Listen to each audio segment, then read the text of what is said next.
Okay.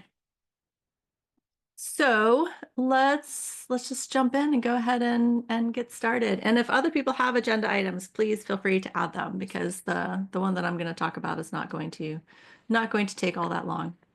So I would encourage you to go ahead and add some other things if there's other stuff we want to talk about.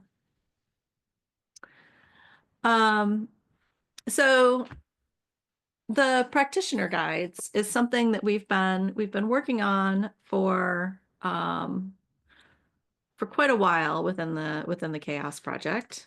It was one of the first things we kind of started thinking about when I joined as the director of data science about almost 2 years ago. Because we know that people struggle to interpret metrics and know what to do with them. So we started these practitioner guides as with the idea that they were going to be getting started guides to help people get started with various topics. Um, and then we've gradually realized that there are also lots of advanced topics that we'd love to have guides for. And so rather than rebranding them and calling them expert guides, we had talked about that. There's some other potential names. We decided that we would just be clear about which of the practitioner guides we're getting started. So we renamed the four that we kind of started with as getting started guides, getting started with responsiveness, contributor sustainability. So the reason I mention that is because if you've been familiar with the practitioner guides, the one that we're going to talk about today is different because it is not a getting started guide. This is a topic that, as you all will know, working in open source program offices, that demonstrating the value of what it is that we do within open source is hard. So this is something that we decided we needed a guide for, and it was not going to fit into the traditional practitioner guide template. So we came up with a whole new template. This was actually was Georg's idea. So I think it's Pragmatic Press, one of the tech book publishers uses what they call a hero's journey format for their books. And we thought that that might work well for these new kind of expert practitioner guides. And so I decided I would try it with this one and see how it worked. And I've been pretty happy with it. It seemed to work pretty well for the topic that we're discussing here, which is demonstrating value. I will say that much of this material actually came from Bob Killen, who is at the CNCF now. He also, before that, he was at Google. And this guide is basically based on some presentations he's done at conferences. So if you've seen some of Bob's presentations about ROI and demonstrating value, a lot of this material is based on that. Now the guide is rather long. Let me just make my window small enough that I can see. It's 14 pages. So I am not going to read it to you in this meeting. But what I will do is maybe just quickly go over sort of the format for it. And what I would encourage all of you to do is to take a look at it and let us know what we're missing, or if something that we're suggesting doesn't seem quite right. Maybe we would do it a different way. Leave comments, leave suggestions, whatever you'd like to do in this document. We really want to make it better. Like I said, mostly based on what Bob has done, along with me adding some various bits that are things that I've worked on. But we basically start, and I've included some of the template things are still in here so that people can understand what those sections are supposed to look like. So there's a short introduction, kind of why the topic is important. A section on challenges. So what are the challenges in this area, and basically why do we need this guide? And then there's a section on lessons learned. So this is kind of what we've learned from the challenges that we've faced. And so the section's actually the lessons learned section is a little bit short because what we've done is we've put most of the meat of the presentation in the how to take action section. So this is the biggest section in the guide. It's kind of like in the getting started guides, the make improvements section. So the thing that we really want people to do is the biggest part of the guide. So this how to take action starts with, what are your goals as an OSPO, right? Because how do you demonstrate the value, and not just your goals as an OSPO? What are your goals as an organization? How does your OSPO fit into that? Because that is a big part of how you demonstrate the value. Because you need to demonstrate the value of your work in a way that your leadership wants to see it, or that resonates well with them. So we have kind of a start for, what are your goals? And there's a formula that we use kind of throughout the rest of the section, which is looking at criticality. How important is it to you? What does the health look like? And then using that as a framework to prioritize it. So, again, you've got the goals and then what actually matters to your organization. So what's important. So this is the criticality piece, and we've got some details about how you might break this down. Don't worry about formatting because I actually have to move this into Markdown, but just think about the content and making suggestions about the content. So this has some frameworks of how you can think about criticality, and then there are some ideas for how to think about the health of the projects that are important for you, along with some examples and how you might measure that and how you might look at it in light of how it matters to your organization. Looking at the resources that you have to devote to some of these projects. And then we get into actually measuring and framing the impact. So this is more the metrics section, but looking at it in a couple of different areas. So, contributing to open source projects as an organization, there are probably features and initiatives that you need to think about, issue change requests, and then kind of overall project health. So this talks about how to classify the features and initiatives into things that may be from all the way from we should invest in this to we should just ignore it because it doesn't matter for our organization. We have some issues and change request metrics because these are really important.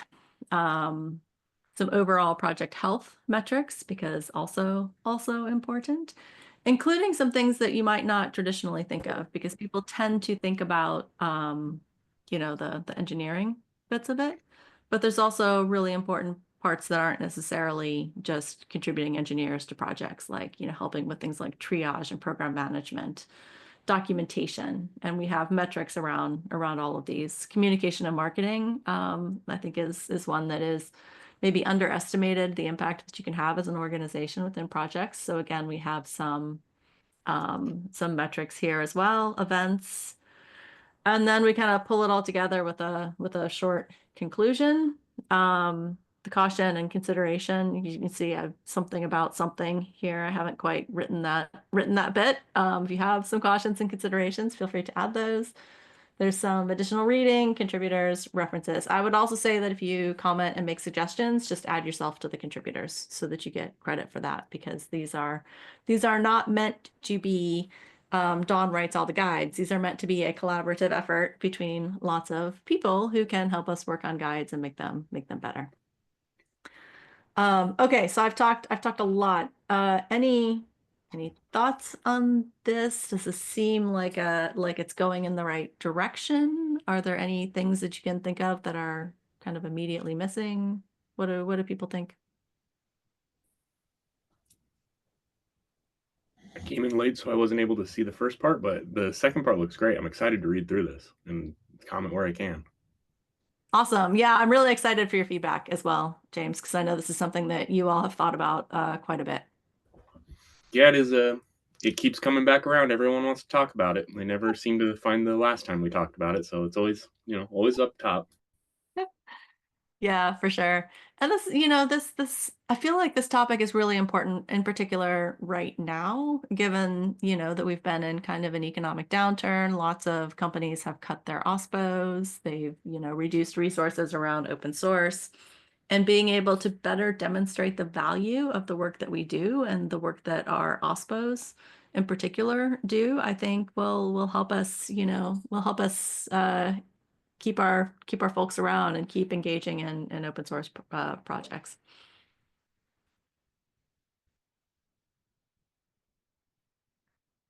Any other thoughts, questions, Remy? Yeah.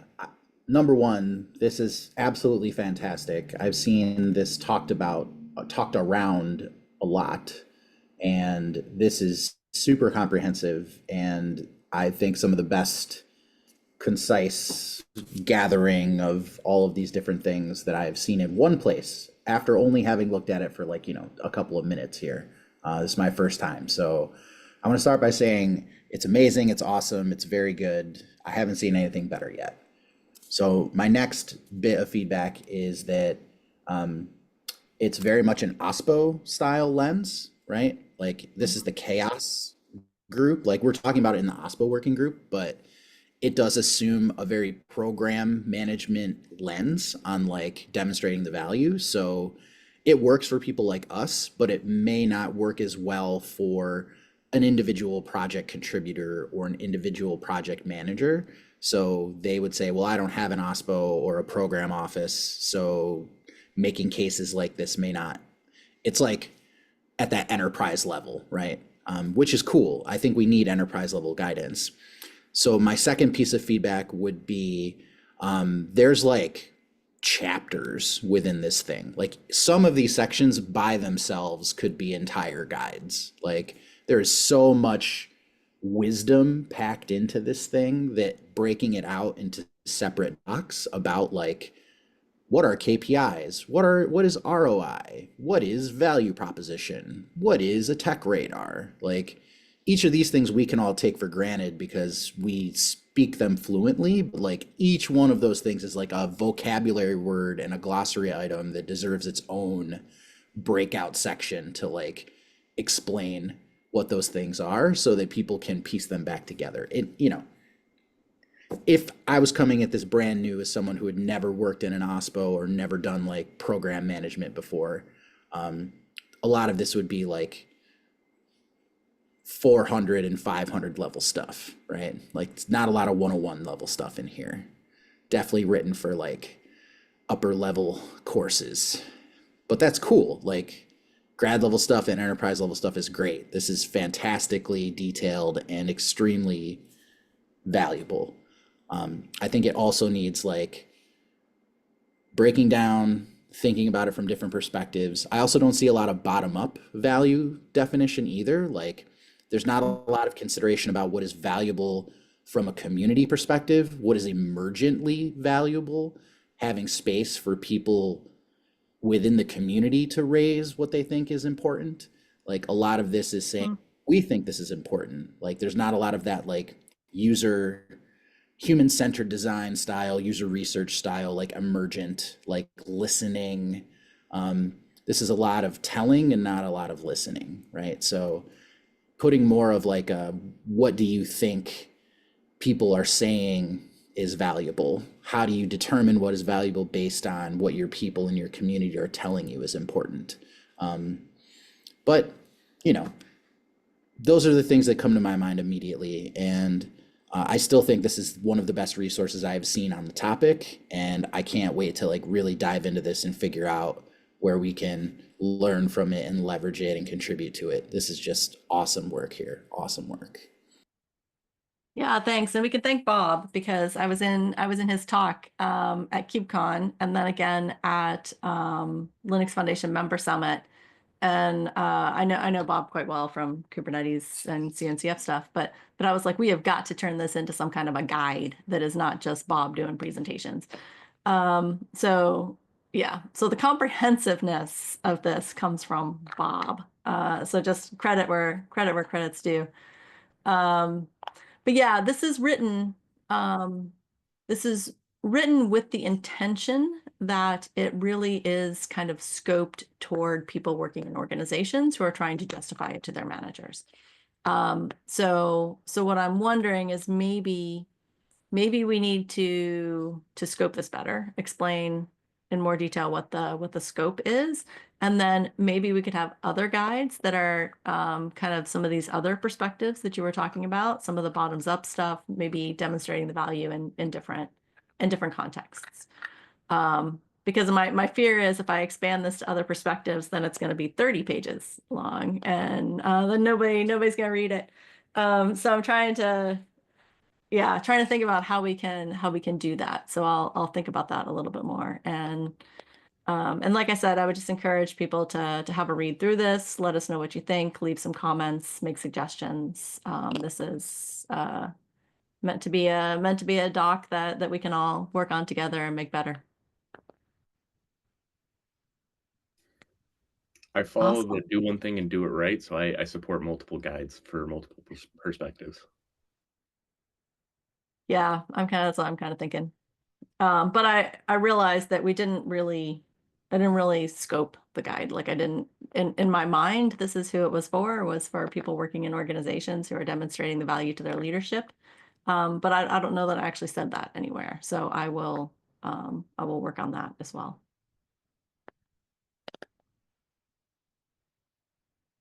And maybe we need maybe a scope section in the template as well. So the other thing I'll mention is that this is the first guide we've written in this template. So if there are other sections that we need, like maybe we need a scope section in the template, feel free to make suggestions about the template and the format as well.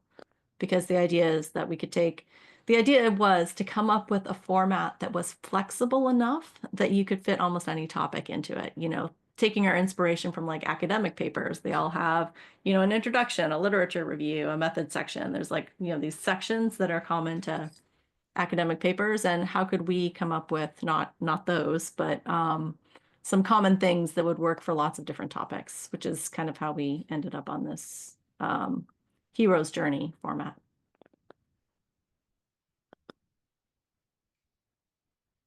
Okay, cool. Thanks, everybody. This is already helpful, and like I said, I would encourage you to go ahead and continue to provide feedback on it. Let me know what you think. And then if you have other guides, we do have within the data science working group. So all of the practitioner guides are really done out of the data science work group. So that's kind of where we keep track of these. But you can always see what practitioner guides we have in the pipeline. So you can see the ones that people are interested in working on, but you can also file a new issue with a practitioner guide proposal. So we have a little template for it. It's super easy, but if there's a guide you want to write, feel free to propose it. If there's a guide that you would really love to have, but you don't have the expertise to write it, there's also an option to do that. So you can propose guides that aren't necessarily something you ever intend to write, but might be something you need and want someone else to write. So I would encourage you also to submit practitioner guide proposals if you have any. Okay. Uh, Sorry, I'm just coming back to our first thing you notice. And David, that's awful. Like the first thing you notice when you look out the window is litter. That's not good. But it is what it is. This was the question of the day. Um, okay, looks like we've got another agenda item. I'm gonna guess this is Remy's. Yes. So I'm not sure if we've talked about the Share IT Act here yet at the OSPO's working group meeting or not, but there's a new law that was passed in the US that says that all custom code built by feds or contractors needs to live in a repo and needs to have metadata in that repo, and that going forward it needs to be part of an inventory and a report that's published publicly in Congress and a few other places. So our open source program office has been hard at work over the last couple of weeks, adjusting some of the code inventory work that we've been up to, and adding new metadata fields to the existing code.json standard. And since OSPOs often do code inventories, I thought maybe it might be interesting to talk with the group here about it a little bit and share some of the new docs and the new tools that we built. So Do you want me to Natalia, stop sharing so you can share your screen, or Natalia, yeah, one of you? Yes, Okay, I got it. sure. great. Thank you, Nat. Thanks. Uh-huh.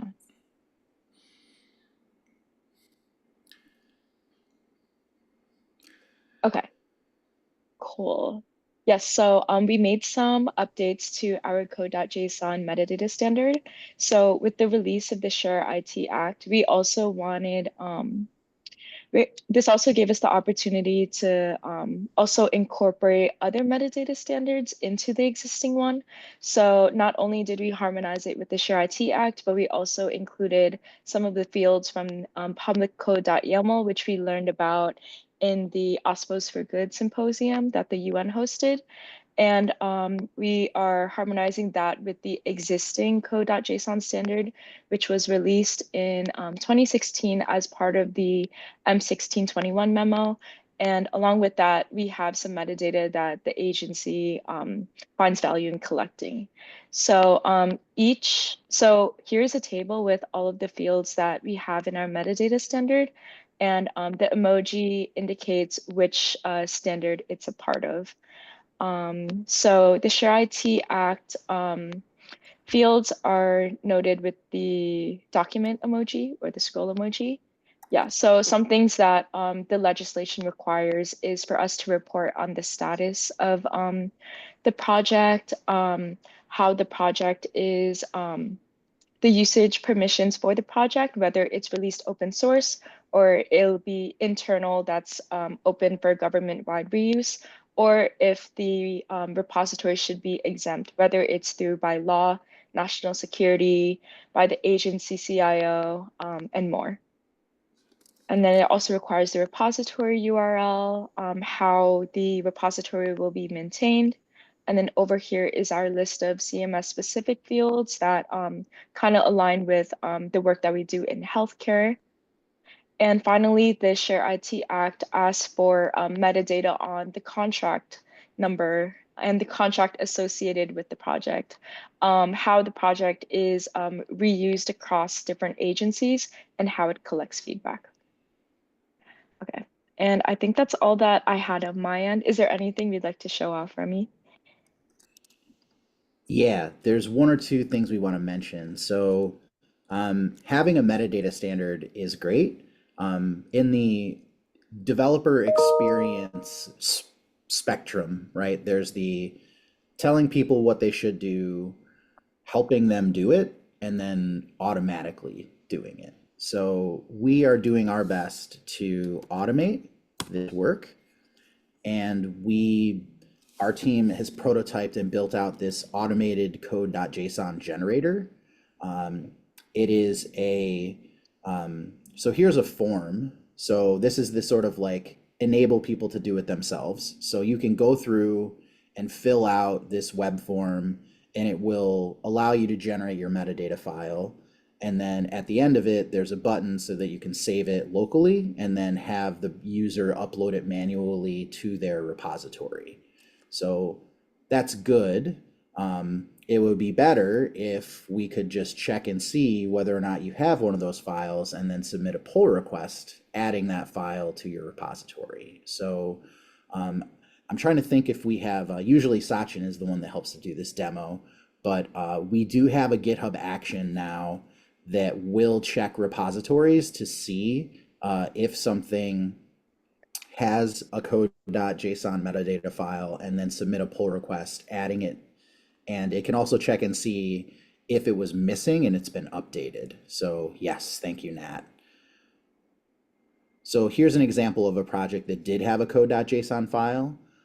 It was an earlier version that didn't include all this updated metadata. So the red is what used to be there, and the green is what has been added. So you can see that the pull request went through, it added the stuff that was missing, and the job also includes some other like decent little bells and whistles. Like if you scroll down to labor hours, Nat, there's a section in here that is the amount of labor hours that is estimated went into a project.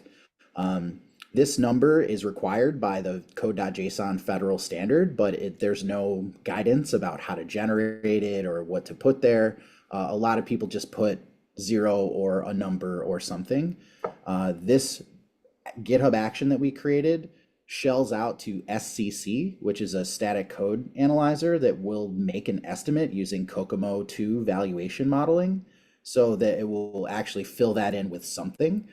Something is better than nothing, but again, like in the previous slide, I think, or the previous presentation, we talked about being careful with metrics and what you use to measure them. So, huge caveat, big gigantic asterisk, like, that labor hours number, you should, your mileage may vary depending on the repository, but it's better than, hey, take a wild guess, we don't have any idea. So we are working on building this out so that with the code.json metadata, we can automate generating it and then automate specific fields that we can fill in where we can, and maybe even running that on a cron job. So like if we have to do an annual report, you run the updater once a year or quarterly, and it will update the code.json metadata files so that our inventory can stay up to date.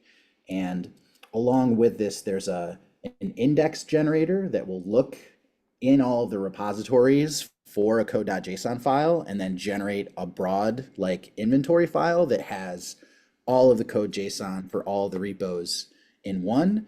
And that's the type of file that is supposed to be submitted to a federal agency at the top level. So like HHS, our Health and Human Services, has like a requirement that you have to submit an inventory of all the open source repositories, and that's where it's supposed to go. So now, in theory, we have some automated tooling that will add code.json to repos. We have some automated tooling that will go through and automatically generate the index file. And we're really hopeful that this can help modernize this government work and reduce the burden for our developers to do this manually, and also save a lot of time and money so that people don't have to do this themselves. And this is all in preparation for the new Share IT Act, which is going to go into effect in July. We're still waiting to see what the specific requirements will be, but we're hopeful that by demonstrating some running code and showing people what some examples of the implementation would look like, that we can get one that the government can standardize around, and we don't see quite as much rework and duplicate work, and we can center around an existing standard like the code.json standard that's already here. So that's our off-the-cuff demo. Appreciate everyone with your patience of us digging around for links and stuff, but we wanted to share something here because this community has been really important in helping to guide our work, both in CHAOSS and in the OSPO working group specifically. So we'd love to share it with the community, see if you had any thoughts, and get some feedback if you have any. That is super cool.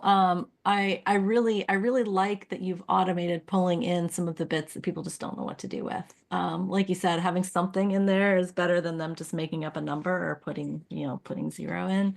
So I really like that you've, I don't know, done this in a way that removes some of the tedious bits from people and makes it more likely that you're going to get good data. So I really like this. This is really cool. Yeah. Awesome. David. The time, the hours that you say of the development hours, is that development hours or is that like the whole project hours? How, do they give any information of what they need in terms of when they say the hours of a project?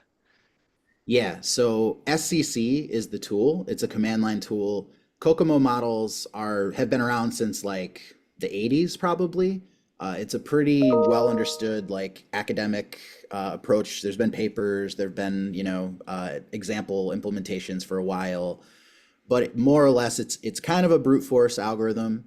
It just says like number of lines of code times about how long we think it takes to write them. Like there's some kind of algorithm that just says count the number of lines of code, whether they're comments or source code or blank lines, and then multiply that by some amount. And then for the value part, when they estimate the value, they say, then multiply that by some salary number. So you can just configure it to be what you want. I see. No, but I meant for the request from the government. Like what are they asking for? Are they asking for hours on a project or development hours in like I suppose that a project might have like more hours around development, like community stuff, for example. Would that be also counted into that metric that they want to? Yeah, I think it's probably more of the former, where they want like the comprehensive, like make an The whole estimate thing. of all the time that's gone into it. Um, One of the interesting things that Share IT Act is adding to the metadata standard that, or adding new metadata that we hope will be included in the existing standard, is they want a contract ID that goes along with it. So if there is a contract that is associated with a piece of software that is being built, you can go back and look up how it was funded and who it was awarded to and what the money went towards spending. So I believe that, from a user standpoint, the government wants to have they don't just want to know like what labor went into writing the code, right? They don't want the contract ID there just so they can say, you know, how much did we pay for it? I think they want to provide citizens with that more comprehensive picture of where the money is going and how it was spent and what did we taxpayers get from it. Got it. Thank you. Mm-hmm. Any other questions?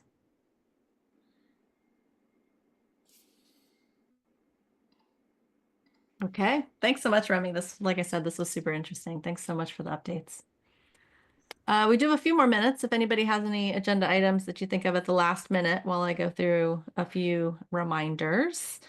Don't forget that we're about to enter 3 weeks of daylight saving time confusion, where the US changes their clocks on March 9th. Many of the rest of the world, including those of us in Europe, change our clocks on the 30th of March. So that leaves us 3 weeks where, depending on which time zone your meeting is pinned to, it may or may not be at the time that you have been expecting it to be. So a lot of those of us in Europe, a lot of our US meetings are going to be an hour earlier for 3 weeks. So just keep that in mind. Most of the CHAOSS meetings, with the exception of some of the geo-specific meetings, are all pinned to US Central Time. So keep that in mind. The CHAOSS calendar is always up to date and will show you when the meetings are in your local time zone. So that's always a good place to go and check. And the link to that is, sorry, I've just lost the chat. There it is. So you can always look there and get a sense for when the meeting is actually going to happen. We have confirmed CHAOSScon North America 2025. It is co-located with the Open Source Summit in Denver, Colorado. It will be Thursday, which is the day after the Open Source Summit. And you do have to register for OSSNA if you want to attend CHAOSScon, but we hope to see some of you there. The All Things Open CFP closes March 28th. So this is a lovely little conference in Raleigh, North Carolina. So if there's something that you want to talk about, it's a great conference to give talks at. It's a very, very friendly conference. And then the CFP for Open Source Summit EU is also open. It closes on April 14th, and it will be in August in Amsterdam. So I'd also encourage you to submit things there. So with that, I think we have reached the end of our agenda, unless anybody else has anything that they would like to talk about.